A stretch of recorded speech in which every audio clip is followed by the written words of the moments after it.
नमस्कार मित्रांनो, माझे नाव नेहा आणि मी सध्या शाळेत शिकते. जूनच्या पहिल्या महिन्यात माझ्या शाळेला सुट्ट्या होत्या. या सुट्ट्यांमध्ये लग्नाचा हंगाम होता आणि माझ्या एका नातेवाईकांचे लग्न ठरले होते. त्यामुळे आमच्या घरातील सर्वांना त्या लग्नाला जाणे आवश्यक होते. माझ्या घरातील सर्वजण जाण्यासाठी तयार होते, पण सर्वात मोठी अडचण होती ती म्हणजे घरी कोण राहणार आणि घराची काळजी कोण घेणार. कारण घर बंद करून लग्नाला गेल्यास घरात चोरी होण्याची भीती होती. त्यामुळे सर्वांचे एकत्र जाणे शक्य नव्हते. सर्वांनी मिळून निर्णय घेतला की मी घरीच राहील. मलाही लग्नाला जायचे होते, पण घरी कोण राहणार हाच विचार करून मी घरीच थांबते. पण बाबा मला एकटीला सोडून कसे राहू शकत होते. जर कोणी चोर आला तर मी एकटी मुलगी काय करू शकेल. बाबांनी हे सर्व विचार केला आणि मग त्यांनी त्यांच्या सर्वात खास मित्राला फोन केला. बाबा म्हणाले, रमेश, एक काम आहे. 2-4 दिवसांसाठी आम्ही एका लग्नाला जात आहोत. घरी माझी मुलगी नेहा एकटी आहे. तिला एकट्याला सोडून जाणे योग्य नाही. तुला काही अडचण नसेल तर तू काही दिवस माझ्या मुलीसोबत राहू शकशील का? रमेश काका म्हणाले, या अडचणीची काय गोष्ट आहे. ज्याप्रमाणे मी इथून माझ्या नोकरीसाठी जातो तसेच तिथून जाईन. मी फक्त रात्रीच घरी येतो, त्यामुळे रात्री मी तुझ्या घरी झोपेन. काका रात्री आमच्या घरी झोपण्यासाठी तयार झाले. बाबांना म्हणाले, तुम्ही काळजी करू नका, मी आहे ना, मग कसलीच अडचण येणार नाही. काकांचे लग्न होऊन 2 वर्ष झाले होते. बाबा आणि आई स्नान करून संध्याकाळी लग्नाला निघून गेले. त्यानंतर संध्याकाळी जेव्हा रमेश काका येत होते तेव्हा त्यांनी मला फोन केला आणि विचारले, जेवणात काय खाणार आहेस? मी म्हणाले, काका थोडी अंड्याची भाजी घेऊन या, कारण मला अंड्याची भाजी खूप आवडते. मी पोळी आणि भात बनवला होता. संध्याकाळी जेव्हा काका आले तेव्हा त्यांनी सोबत अंड्याची भाजी आणि 4-5 अंडीही आणली होती. काका तिथून आल्यावर खूप दमले होते आणि म्हणाले, नेहा तू जेवण लाव, मी हातपाय धुवून येतो. याआधी काका आमच्या घरी आले होते, त्यामुळे आम्ही थोडे मैत्रीपूर्ण होतो. काका आणि माझे नाते खूप चांगले होते. ते अधूनमधून येत असल्याने मी त्यांना काका म्हणत असे. काका हातपाय धुवून परत आले. त्यांच्या चेहऱ्यावर थकवा असला तरी डोळ्यात एक वेगळीच चमक होती. मी शांतपणे पोळी तोंडत होते. अचानक काकांनी माझ्याकडे पाहिले. त्यांच्या डोळ्यात एक नववाल्याची कोवळीक होती. नेहा, ते म्हणाले, तू आता आधीपेक्षाही जास्त सुंदर दिसायला लागलीस. मी लाजत हसले. काय सांगता काका? मी हलकेच उत्तर दिले. काकांनी पोळीत चटणी लावली, पण त्यांचे लक्ष माझ्याकडेच होते. खरंय, तुझ्या चेहऱ्यावर एक वेगळीच शांतता आणि प्रसन्नता येते. तुझ्यात ती स्पष्ट दिसते. त्यांनी एक घास खाल्ला आणि दूर कुठेतरी हरवल्यासारखे पाहू लागले. तुला पाहून मला माझ्या कॉलेजच्या दिवसांची आठवण आली. कशाची काका? मी विचारले. जेव्हा माझी गर्लफ्रेंड होती, ते म्हणाले आणि त्यांच्या ओठावर एक स्मित हास्य खेळले. मी एकदा त्यांच्याकडे पाहिले, पण ती काही न बोलता जेवण वाढत राहिली. तीही माझ्यासारखी सुंदर होती.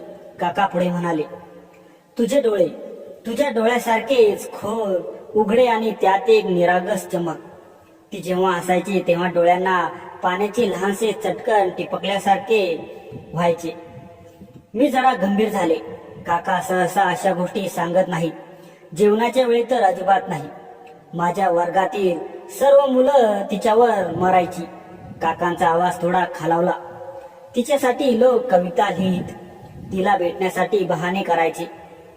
काकाने तर तिचे नाव टॅटू काढून घेतले होते. पण मी हळूच विचारले, पण ती माझ्यावर फिदा होती? ते म्हणाले आणि थोडे थांबले. मला आजही वाटतंय, आयुष्यात अशी माणसं फार थोडी भेटतात, ज्यांच्यासाठी तू सर्वसामान्य असूनही त्यांना तू विशेष वाटतीस. काकांनी पुन्हा माझ्याकडे पाहिले. तुला पाहून वाटतंय तुझ्या नवऱ्याचीही अशीच अवस्था होईल. तुझ्या डोळ्यात ती चमक आहे. जेवणाचे सर्व आटपले होते, पण काका हसले. आठवणी म्हणजे जुन्या साडीच्या जिरळ्या मिळल्यासारख्या असतात. काही फिक्या पडतात, काही आजही चमकतात. त्यांनी माझ्याकडे पाहून डोळे मिटले. तू अशी सुंदर राहा आणि हो, आपल्यासारखी माणसे आयुष्यात ठेव नेहमी. जेवण झाल्यावर आम्ही दोघे उठलो, पण काकांचा चेहरा, त्यांची दुरावलेले डोळे आणि तुझ्यासारखेच डोळे हे वाक्य माझ्या मनात घर करून राहिले. दुसऱ्या दिवशी सकाळी मला करमत नव्हते. एकटीच घरी असल्यामुळे मी बोर होत होते.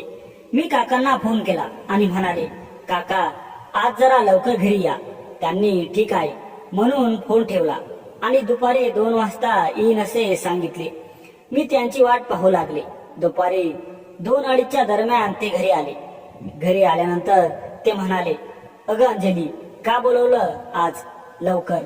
मी म्हणाले, काका आज मला घरी खूप बोर होत आहे, तर आपण सिनेमा बघायला जाऊया. मला सिनेमा बघायची खूप इच्छा आहे. तर काका म्हणाले, ठीक आहे, चल तयार हो, आपण दोघे जण सिनेमा बघायला जाऊ. मी लगेच तयार होण्यासाठी बाथरूम मध्ये गेले. गरमीमुळे माझ्या अंगाला खूप घाम आला होता आणि माझे सर्व कपडे घामाने भिजले होते. त्यामुळे मला वाटत होते की लगेच अंघोळ करून घ्यावी. मी अंघोळ करायला लागले, पण बाथरूम मध्ये येऊन बराच वेळ झाला. त्यामुळे काका मला बघण्यासाठी बाथरूमकडे आले आणि त्यांनी दरवाजा ढकलला. मी लगेच आवाज दिला, काका जरा थांबा. ते म्हणाले, सॉरी, मला माहित नव्हते की तू अंघोळ करत आहेस. नंतर ते बाहेर गेले आणि मी काही वेळाने तयार होऊन बाहेर आले. मी त्यांना म्हणाले, चला मी तयार आहे. मग आम्ही दोघे सिनेमा बघायला निघालो. काकांनी त्यांची बाईक काढली आणि मी मागे बसले. बाईक सुरू करताच वाऱ्यांची झुळूक आली आणि काकांच्या शर्टचा कडा माझ्या हाताला टेकला. काकांच्या पाठीशी मी हळूच धरले, पण बाईकच्या वेगाने माझे हात आपोआप त्यांच्या कमरेभोवती घट्ट होत गेले. एका वळणावर काकांनी माझा हात हळूच दाबला आणि म्हणाले, घट्ट धर, गडबड होईल. त्या स्पर्शाने माझ्या अंगात हलकेच विजेचे झटके गेल्यासारखे झाले. रस्त्याने जाताना लोकांकडे पाहिले तर अनेक जण आमच्याकडे पाहत होते. कदाचित त्यांना वाटत होते की आम्ही एक प्रेमी जोडपे आहोत. आम्ही सिनेमागृहात पोहोचलो. मी लगेच तिकीट काढली. मी जाणून बुजून अंधाराच्या मागच्या रांगेत जागा घेतल्या. आत गेल्यावर सिनेमा सुरू झाला. तो एक रोमॅन्टिक सिनेमा होता. सुरुवातीला सगळं ठीक होतं, पण हळूहळू पडद्यावर प्रेमाचे दाखवणे येऊ लागले. नायक नायिका एकमेकांना डोळ्यांनीच बोलत होते, हातात हात गुंफत होते, हळूच ओठ लागत होते. माझ्या शेजारी काका बसले होते. त्यांचा हात माझ्या हाताला स्पर्श करत होता. रोमॅन्टिक दृश्यात अचानक काकांनी हात बाजूला केला, नातर त्यांची बोट माझ्या बोटांना अडकली. मी थरकाप उडाली, पण हात मागे घेतला नाही. काकांनीही हात मागे घेतला नाही. उलट त्यांनी हळूच माझा हात दाबला. अंधारात मी काकांच्या डोळ्याकडे पाहिले. तेही मलाच पाहत होते. पडद्यावर अजूनही रोमांस चालू होता, पण मला ते दिसेनासे झाले. माझं सगळं लक्ष काकांच्या त्या हालचालाच्या स्पर्शाकडे गेलो. बाजूच्या सीटवर एक जोडपे बसले होते. ते एकमेकांच्या अगदी मिसळून गेले होते. ती नायिकेच्या खांद्यावर डोके ठेवून तो तिच्या कानाशी कुजबुजत होता. त्यांची दृश्य पाहून माझ्याही भावना जागृत होऊ लागल्या. माझा श्वास जरा वेगाने झाला. माझ्या छातीतील धडधड वाढली. मी स्वतःला सावरत होते, पण काकांची उबदार बोट, त्यांच्या हातातील गार धराव आणि अंधारात त्यांचा चेहरा इतका जवळ होता की मला त्यांचा श्वास जाणवत होता. एका दृश्यात नायिका नायिकाच्या कुशी डोके ठेवले, तेव्हा काकांनी हळूच खांदा माझ्या दिशेने हलवला. माझे डोके त्यांच्या खांद्यावर जाऊन टेकले. मी विरोध केला नाही. त्या क्षणी जगात फक्त आम्ही दोघेच होतो. अंधार, स्पर्श, श्वास आणि एक अनकही ओढ. सिनेमा संपला, पण मी तो बघितलाच नाही. उजेड पडला तेव्हा आमचे हात हळूच वेगळे झाले, पण डोळे भेटले. त्या भेटीत एक वचन होतं. बाहेर आलो तेव्हा काकांनी बाईक काढली आणि मी पुन्हा मागे बसले, पण यावेळी मी त्यांना पूर्णपणे मिठी मारली. मागे दोन्ही हात त्यांच्या कमरेभोवती घट्ट गुंडाळले. काकांनी हळूच माझा हात हातात घेतला आणि हळूवारपणे चुंबन दिले. नेहा, ते फक्त एवढेच म्हणाले, पण त्या एका शब्दात 100 अर्थ होते. गाडी चालवताना काकांनी एक हात स्टीअरिंगवर ठेवला आणि दुसरा हात माझ्या हातात घेतला. त्या स्पर्शाने माझे अंग शहारून गेले. घरी आल्यावर मी खोलीत गेले. अंगावरचे कपडे बदलले, पण काकांचा तो चेहरा, तो स्पर्श, त्या बोटांची ऊब आणि सिनेमातील त्या अंधारा घुसमटत डोळ्यांपुढं जात नव्हती. संध्याकाळी जेवताना आम्ही एकमेकांकडे पाहिले, न बोलता हसलो. नंतर आम्ही झोपण्यासाठी निघून गेलो. सकाळी लवकर उठून मी अंघोळ करून काकांसाठी आणि माझ्यासाठी नाश्ता बनवायला लागलो. त्यानंतर काका माझ्याकडे आले आणि मला गप्पा मारू लागले.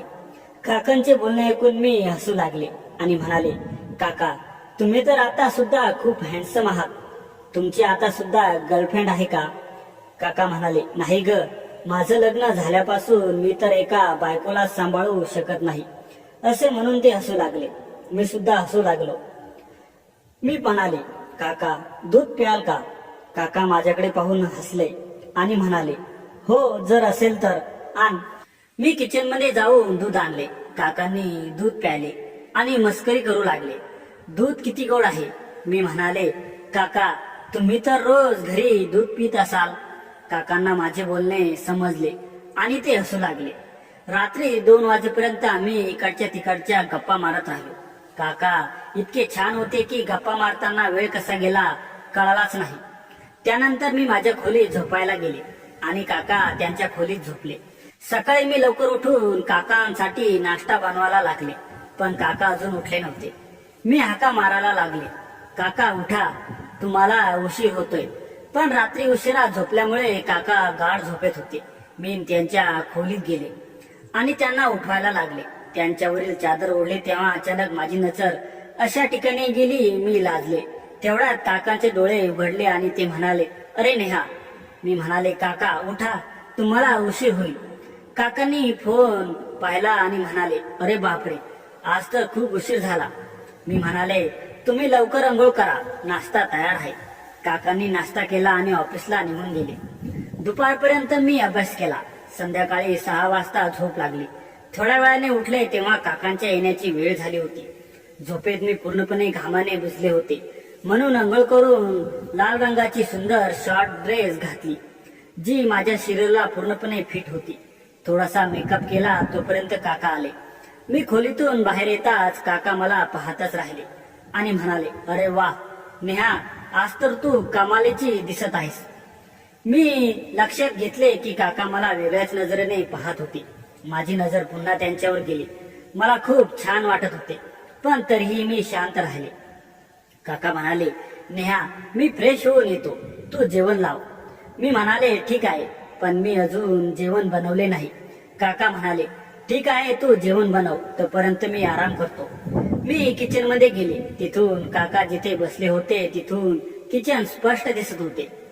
मी वारंवार मागे वळून पाहिले तर काकांच्या नजरा माझ्यावर टिकून होत्या. मी जेवण बनवत असताना लाईट गेली. उष्णतेमुळे मी पूर्णपणे घामाने भिजले होते. मला अंधाराची खूप भीती वाटते, म्हणून मी काकांना हात मारत भिंती पकडून हळूहळू त्यांच्याकडे जाऊ लागले. काका पुढे आले. अंधारात माझ्या हातात काकांच्या हाताला लागला. काका म्हणाले, नेहा तू इथे आलीस, आणि मला बेडवर बसायला सांगितले. काकांनी मोबाईलची टॉर्च चालू केली. मग आम्ही सोबत किचन मध्ये गेलो. काकांनी जेवण बनवायला मदत केली. थोड्याच वेळात लाईट आली. जेवण तयार झाल्यावर मी अंघोळ करायला गेले. अंघोळ करून मी एक शॉर्ट फ्रॉक घातली, जी काकांना माझ्या वाढदिवसाला भेट दिली होती. तो ड्रेस घालून आल्यावर काकांचे डोळे उघडे राहिले. ते म्हणाले, ही ती ड्रेस आहे ना जी मी तुला दिली होती. तू या ड्रेसमध्ये खूपच सुंदर दिसत आहेस. तुझ्याकडून नजर हटवावीशी वाटत नाही. मी लाजून मान खाली घातली. जेवण झाल्यावर आम्ही काकांच्या खोलीत गप्पा मारत होतो. अचानक काका म्हणाले, नेहा तुझ्या खांद्यावर झुरळ आहे. मी खूप घाबरत धावत जाऊन काकांच्या गळ्याला मिठी मारली. काका हसू लागले आणि म्हणाले, अरे पगली, मी तर मस्करी करत होतो. मी म्हणाले, अशी मस्करी पुन्हा कधी करू नका, मला झुरळाची खूप भीती वाटते. तेव्हा मी अजूनही काकांच्या गळ्याला मिठी मारून होते. काकांनी मला आपल्या बाहुपाशात घेतले. मी थोडी लाजून दूर झाले आणि सॉरी म्हणाले. काका म्हणाले, अरे काही हरकत नाही, आपण तर मित्र आहोत ना, असेही मी तुला माझी छोटी बहीण मानतो. रात्री पुन्हा वीज गेली. काका म्हणाले, चल यापेक्षा छतावर झोपायला जाऊया. आम्ही छतावर गेलो. तिथे खूप उष्णता होती. मी म्हणाले, इथे खूप गरमी वाटते. काका म्हणाले, तुला वाईट वाटणार नसेल तर एक गोष्ट सांगू. तू काही हलकीशी नाईट घाल. मला हेच योग्य वाटते. पण संकोच वाटत होता की मी खाली जाऊन अंघोळ करून एक नायटी घातली. वर आल्यावर काका म्हणाले, आज तुला पाहून माझ्या मनात काहीतरी होत आहे. नेहा, तुलाही असेच वाटते का? मी म्हणाले, काका, मला समजले नाही तुम्ही काय म्हणत आहात. काका म्हणाले, जेव्हा तुझी काकू अशा प्रकारची नायटी घालून येते तेव्हा मी स्वतःवर नियंत्रण ठेवू शकत नाही. आज तुला पाहून अशा कपड्यामध्ये पाहून मला मोह आवरता येत नाही. मी माझी नजर खाली केली. काकांनी मला जवळ बसायचा इशारा केला. ते विचारू लागले, शाळेत तुझा कोणी बॉयफ्रेंड आहे का? मी म्हणाले, नाही. मग शेजारी पाजारी? नाही काका, अभ्यासातून वेळच कुठे मिळतो. काका म्हणाले, नेहा, आता तू तरुण झाली आहेस. या वयात तुझी कोणी बॉयफ्रेंड नाही. तू कोणत्या जगात जगतीस? मी शांत राहिले. मग काकांनी माझे हात हातात घेतला आणि विचारले, कधी तुझ्या मनात येत नाही का कोणत्या पुरुषासोबत वेळ घालवावा? मी म्हणाले, आतापर्यंत कोणी भेटलाच नाही. काका म्हणाले, बरं मग हे सांग, मी तुला कसा वाटतो? मी म्हणाले, तुम्ही तर खूप हँडसम आहात. बरं, माझ्यासोबत बोलणे तुला कसे वाटते? खूप छान वाटते. हे ऐकून काकांच्या चेहऱ्यावर शरारती हसू आले आणि त्यांनी मला आपल्या बहुभाषात घेतले. माझे मन आतून मोहरले होते. मी स्वतःवर नियंत्रण ठेवू शकत नव्हते. मी कोणताही विरोध केला नाही. काकांच्या बहुभाषात मी स्वतःला सुरक्षित वाटत होते. मग काका म्हणाले, अंजली, मी तुझ्यासोबत थोडा वेळ घालू शकतो का? जर तू मान्य करशील तर सर्व काही ठीक राहील. जर तुझी इच्छा नसेल तर कोणताही हरकत नाही. मी फक्त एवढे चाहतो की तुझ्या तारुण्यपणाचे ते दिवस जगावेस जे आजकालच्या मुली प्रत्येक मुलीला हवेवेसे वाटतात. मी लाजत काकांना म्हणाले, काका, तुम्हाला जशी वाटेल तशी. हे ऐकताच काकाने मला ती खुशी द्यायला सुरुवात केली. पण मला खूप भीतीही वाटत होती, कारण मला गोष्टीची सवय नव्हती. ही माझी पहिलीच वेळ होती आणि काकाचे तर लग्न झाले होते. त्यांना या गोष्टीचे अनुभव आहे. आणि काका शरीराने दृष्टपुष्ट होते. त्यांची उंची साधारण 7 फूट असेल. मी खूप विचार करत होते. तेव्हा काका म्हणाले, अंजली, काय विचार करत आहेस? तेव्हा मी काकांना विचाराबद्दल सांगितले. तेव्हा काका हसत म्हणाले, अंजली, तुला काहीच त्रास होणार नाही. सर्व काही तुझ्या संमतीने होईल. मग मी हो म्हणून मान हलवली, ज्याची मी बऱ्याच काळापासून वाट पाहत होती. काकांची साथ मला खूप आवडत होती. मग काकाने वेळ न घालवता लगेच माझ्या ओठांवर ओठ टिकवले. मी शहारले. माझे श्वास वेगाने वाढायला लागले. तो लगेच माझ्या ओठांवर ताबा घेतला.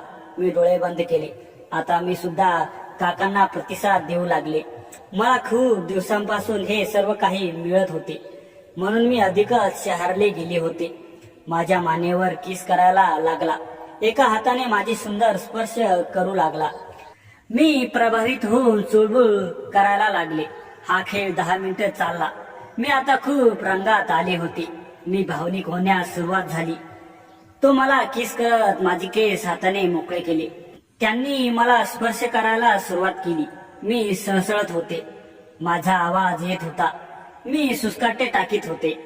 तो अधिकच वेगात स्पर्श करत होता. त्याच्या हरकतीने मी आता प्रचंड प्रभावित झाले होते. मी जवळजवळ श्वास घेत होते. त्याचे पुरेशी अस्तित्व खूप दाटून आले होते. परत मी उसळत जोरजोराने श्वास घेत होते. मी खूप उत्साही झाले होते. मी पण फुल रंगात आले होते. आम्हाला नात्याचा काही भान राहिला नव्हता, कारण मला पण एक अप्रतिम सुख मिळत होते. माझ्या चेहऱ्यावरचे भाव आनंदाने बदलले होते. माझ्या चेहऱ्यावरचे घामाचे दवबिंदू साठू लागले होते. पण तो सारखा हालचाल करत होता आणि त्या स्वर्गीय सापेक्षचा आनंद घेत होता. मी नुसती मादक सुस्काटे टाकून त्या सुगत क्षणाचा आनंद घेत होते. माझा चेहरा आनंदाने उजळून निघाला होता. त्याचे ते व्यक्तिमत्व माझ्या सुंदर जीवनात अनुभव या क्षणाचा पुरेपूर आनंद घेत होती. मी माझे डोळे मिटून बोलू लागले, अरे काय सुख देतोस रे काका. मग तो अधिक आनंद घेत होता. शेवटी मी त्या उत्कृष्ट सुंदर क्षणापर्यंत येऊन पोहोचले. चेहऱ्यावरचे एक प्रकारचे समाधान पसरले होते. मी खूप आनंदित झाले होते. हळूहळू आनंदाने माझी पकड अधिक मजबूत होत होती आणि मी शांत झाले. माझ्या चेहऱ्यावर अनामिक सुख आणि आनंद दिसत होता. मी शांत होऊन स्मित हास्य करत होते. त्यांच्या केसावरून प्रेमाने हात फिरवत म्हणाले, खरंच काका, आज मला तू जीवनातील अप्रतिम सुख दिला आहेस. असं सुख आणि समाधान मला कधीच मिळालं नाही. तेव्हा काका आनंदाने खुश होत म्हणाले, तुझ्यासारखी सुंदर मुलगी आजवर मलाही आता कसलीच फिकीर नाही. आज मला माझ्या भावना मोकळ्या करून खूप आनंद झाला. खरंच तुझ्यासारखी मुलगी मिळणं खूप भाग्याचं लागतं. खरंच अंजली, मी खूप भाग्यवान आहे की मला तुझ्यासारखी मुलगी मिळाली. मग थोड्या वेळाने काका मला त्यांच्या कॉलेजच्या गोष्टी सांगत राहिले आणि मग त्या रात्री आम्ही गप्पा मारत झोपी गेलो. दुसऱ्या दिवशी सकाळी जेव्हा मी उठले तेव्हा मी लाजेने काकांशी नजर मिळू शकत नव्हते. काका म्हणाले, अंजली, कोणताही दबाव नाही. आपल्या दोघांचे जे काही झाले ते आपल्या संमतीने झाले आहे. जर तुला पुढे काही माझ्यासोबत वेळ घालवायचा असेल तर तू मला बोलवू शकतेस किंवा सांगू शकतेस. त्यानंतर हा सिलसिला सुरू झाला. हळूहळू वेळ निघून गेला आणि काकांसोबत माझे नाते पुढे सरकत गेले. असे 7-8 महिने निघून गेले. मग एके दिवशी आईला माझ्यावर संशय यायला लागला. आईने मला जवळ बसवले आणि विचारले, अंजली, हे सर्व काय चाललं आहे, जरा सांग. मी आईला म्हणाले, आई, असं काही नाही, तुम्हाला गैरसमज झाला आहे. आई म्हणाल्या, ठीक आहे, मी तुझ्यावर विश्वास ठेवून, पण जर मला नंतर काही कळलं तर मग पाहून घेईन. असेही तू आता मोठी झाली आहेस, मला वाटते तुझे लग्न करून द्यावे. हे ऐकून मी खूप घाबरले. संध्याकाळी अचानक काकांचा फोन आला. मी काकांना सर्व काही सांगितले. काका म्हणाले, तुला काळजी करायची गरज नाही, काहीतरी करतो. दुसऱ्या दिवशी काका घरी आले आणि आईशी बोलायला लागले. ते म्हणाले, ताई, अंजली मोठी झाली आहे, मला वाटते आता तिचे लग्न करून द्यावे. माझ्या नजरेत एक मुलगा आहे, तो मुलगा खूप चांगला आहे. माझ्या आईने विचारले, तो मुलगा कोण आहे? तेव्हा काकाने सांगितले, माझ्या मित्राचा मुलगा. माझ्या मित्राची त्याची पत्नी एका अपघातात गेली. तो त्यांचा एकुलता एक मुलगा आहे. त्याची नोकरी खूप चांगली आहे आणि तो एकटा आहे. घरात दुसरे कोणी नाही. यापेक्षा चांगला रिश्ता कुठे मिळेल? माझ्या आईला सुद्धा यात काही अपेक्षा नव्हती, कारण मुलात काही कमी नव्हती आणि घरात कुणीही नव्हते. अशा रिश्त्यासाठी तर आई वडील असुरलेले असतात. जेव्हा काका हे बोलून गेले, मी काकाला म्हणाले, तुम्ही काय केले? काका म्हणाले, तू काळजी करू नकोस, तो मुलगा खूप चांगला आहे लग्नासाठी. लग्नानंतरही आपल्या नात्याला काही कमी येणार नाही. तू तुझ्या पतीसोबत ही आनंदित राहा आणि जर तुला माझी कमतरता जाणवली तर मला बोलव. हे ऐकून मी खुश झाले. काही दिवसांनी माझे लग्न झाले. माझा पती खूप भोळा होता आणि माझ्या प्रत्येक सुखाची काळजी घेत होता. मला त्यांच्याविषयी कोणतीही तक्रार नव्हती. हळूहळू वेळ निघून गेला. लग्नाला 2 वर्ष झाले, पण काकांशी माझे नाते अजूनही कायम होते. कधी कधी मला वाटायचे की मी जे काही करत आहे ते खूप चुकीचे आहे, कारण आता माझे लग्न झाले आहे आणि मी माझ्या पतीला फसवत आहे. पण मला काकासोबत वेळ घालवायला सुद्धा आवडायची. अशी नाही की मी माझ्या पतीवर प्रेम करत नव्हते. माझा पती सुद्धा माझ्यावर खूप प्रेम करायचा, पण मला काकांसोबत वेळ घालवायला सुद्धा आवडायचा.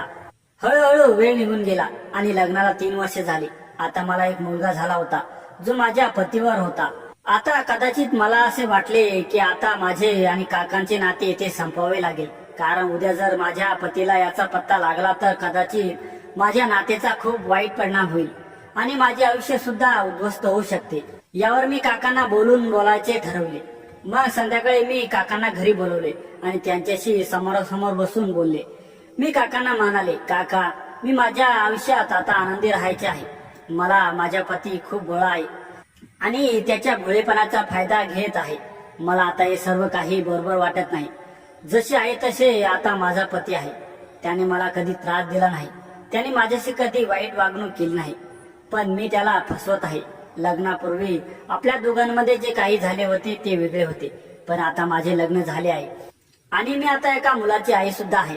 त्यामुळे मला असे वाटत आहे की आपण आता यापुढे आपले नाते चालू ठेवावे, कारण जर तुमच्या बायकोला याचा पत्ता लागला तर तुमचे आयुष्य सुद्धा खराब होऊ शकते आणि माझे सुद्धा.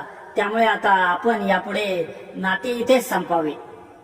यावर काका सुद्धा सहमतीने दर्शवली आणि म्हणाले, अंजली तू बरोबर बोलली आहेस. असे म्हणून मी काकांची सर्व नाते संपवले. आता मी खूप सुखात होते. गेल्या काही काळापासून जी अवस्था मला जाणवत होती ती आता गेली होती. आता मी खूप आनंदी होते. मी सुद्धा दुहेरी आयुष्य जगून कंटाळले होते. सुरुवातीला हे सर्व खूप छान वाटत होते, पण आता मला स्वतःची लाज वाटत होती. मी हे सर्व चुकीचे का करत आहे, म्हणूनच मी आता निर्णय घेतला. तर मित्रांनो, मी हा निर्णय चुकीचा घेतला की बरोबर कमेंट करून नक्की सांगा.